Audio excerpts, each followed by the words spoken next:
Bonjour à tous et bienvenue dans la revue de presse Afrique pour le compte de ce mercredi. Au Togo, Liberté s'intéresse et affiche en titre « Situation des droits de l'homme au Togo, l'obsession du 4e mandat dans un contexte de dégradation ». Autre titre « Terrorisme psychologique, couvre-feu déguisé en patrouille dans certains quartiers de Lomé ». Togo Matin préfère parler de tentative d'insurrection armée. Le gouvernement ne lésinera pas sur les moyens. Et puis 9e sommet des ACP, une opportunité décisive pour organiser l'accord post-Cotonou.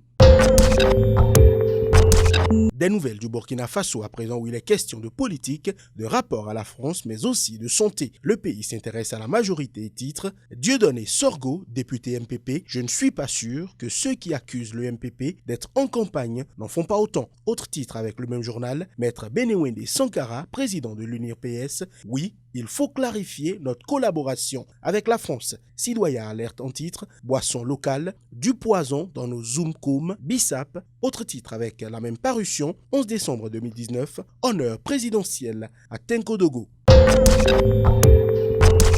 En Côte d'Ivoire et après son décès le jour plus, croit savoir et titre « Situation sociopolitique, les dernières confidences de Charles Dibi Kofi sur Ouattara ». Le patriote estime pour sa part et titre « Hors du pays depuis plusieurs mois, Soro a de gros problèmes ». Le Nouveau Courrier de son côté, situation sociopolitique, en colère, des chefs baoulés crachent leur vérité au régime Ouattara. Le Nouveau Réveil s'interroge en titre vers un autre remaniement du gouvernement. Une grosse tête du RHDP va tomber. Le sursaut pour finir, mano à mano au sommet de l'État. Ils sont RHDP le jour et opposants la nuit.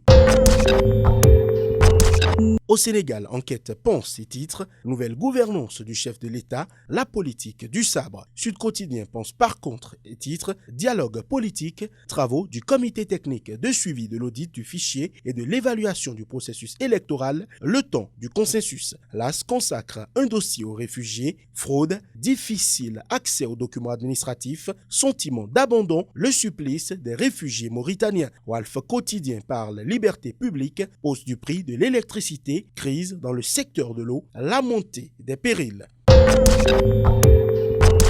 Au Cameroun, mutation parle élection et les CAM, le chaud et l'effroi. Le mystère reste entier sur les listes des candidats aux élections après la sortie d'élections Cameroun. Le jour, Église catholique, la conférence épiscopale nationale conteste le code électoral. Le soir, lettre ouverte à Cabral, Libye, il n'y aura pas de développement au Cameroun sans la démocratie. Propos de maître Christian Ntimbane Bomo, le messager sur une autre actualité, crime contre l'humanité, Paul Biya dans le viseur du Conseil de sécurité.